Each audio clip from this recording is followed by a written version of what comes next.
Hi everybody, welcome back to How to Literally Write Music. My name is Gardner. I go by GARDNSOUND. I go by Whitey McWhiterson. Part 2 is going to focus on barring and subdivision. Last time, if you haven't seen the video, it's linked in the description down below. It's also at the very end of this video as the previous episode. We went over what dots, stems, flags, notes were, and how a note is constructed.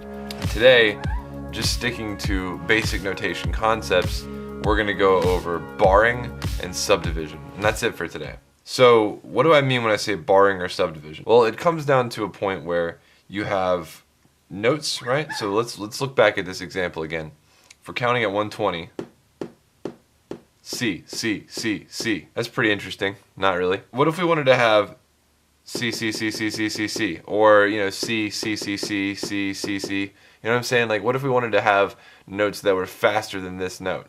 We've already talked about how adding a dot increases the value of the note, it slows it down.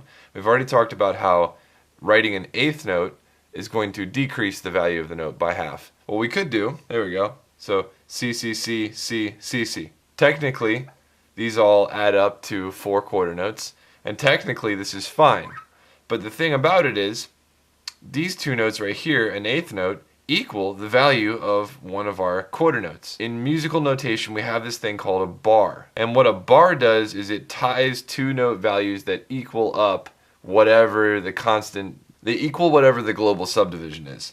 So in this case, it's 4, right? So it's a quarter note. So our subdivision, we've decided at the very beginning of this piece, is going to be 4 quarter notes equal a measure. So in order to keep everything consistent and to show the reader without really having to think about it that these two eighth notes equal a quarter note, what we do is we bar them.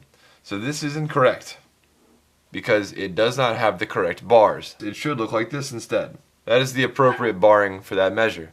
It is read the same way, C, C, C, C, C, C. And the reason it's read that way is because we have 2 eighth notes, 2 quarter notes, 2 eighth notes. And all of these are equal to 4 quarter notes. Every measure has to equal 4 quarter notes. That's the rule. We said that right here in the time signature. So then it becomes a matter of, well, how do we distinguish between an eighth note bar and a 16th note bar? It's the same thing as these flags. You'll notice I've spaced this out appropriately so that we would actually have all these diagrams resting under each other. You'll notice there's some similarity between barring and flags, in so much that the bars are equal to the amount of flags you would put on a note. So on an eighth note, you just add 1 flag, so there would only be 1 bar. On a 16th note, you have 2 flags, and therefore you would have 2 bars. On a 32nd note, you have 3 flags, and therefore on a 32nd barred phrase, you have 3 lines, or 3 bars. You would never bar a quarter note to an eighth note. However, and this is where music starts to get a little bit like English and just have a bunch of exceptions, you do bar eighth notes to 16th notes. So let me show you what would be appropriate. This is appropriate, inappropriate. The reason this works is because an eighth note plus 2 16th notes equals 1 quarter note. So that's fine. 1 dotted quarter note barred to an eighth note would actually equal 2 quarter notes, and that's not okay. And the reason that's not okay is because we've decided that our global subdivision is 4. We're going to be counting every single quarter note up till 4, and that's where we put the bar line. So every measure has 4 quarter notes, don't forget that.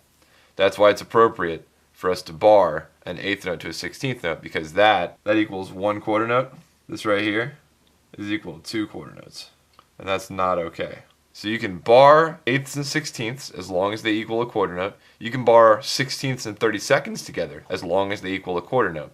The purpose of the bar is to show where the quarter note starts and ends, to make it easier for the player to read the music on first glance. Really, all of this is about making the music easy to read. What are you doing?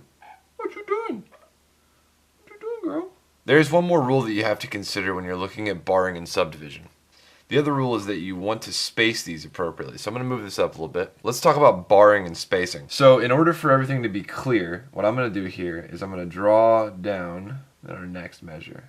When we have our barring and subdivisions, we want them to roughly equal, let's draw imaginary lines here. We want these to roughly equal the same distances apart. So quarter note, quarter note, quarter note, quarter note, that's fine, next bar. Alright, this is how you would do eighths. This is 16ths. There you go. And you get better and better at it with practice. I'm going to write some more examples in here to show you what I'm talking about. Since 2 16ths take up roughly half of the same value as 1/8, you'd have 2/16 halfway through the subdivision and then the next eighth. And the purpose of this is, again, just to make the music easy for the player to interpret upon first glance. All right, here's a weird one. Dotted eighth, 16th. That's completely fine. Dotted quarter note, eighth, not okay. But dotted eighth, 16th, that's fine because this equals 1 quarter note. So there's a weird exception. You know, any combination of the three of these things. But do you see what I'm saying? Where, you know, halfway through the measure, right? Halfway through these different beats. So this is the beat, 1, 2, 3, 4. And halfway through the beat, you'd have one end, right? 1 and 2 and 3 and 4. I think I should go over how to count these before we go any further. All right? So when you have a quarter note, that's just counted whatever the beat number is, right? So this would be 1, 2, 3, 4, right? This is going to be counted 1 and, right? So it'd be 1 and 2 and 3 and 4 and if these were eighth notes. A 16th note is counted 1 E and all right? And 32nd notes, you don't really count those because they're too fast to actually get out the letters.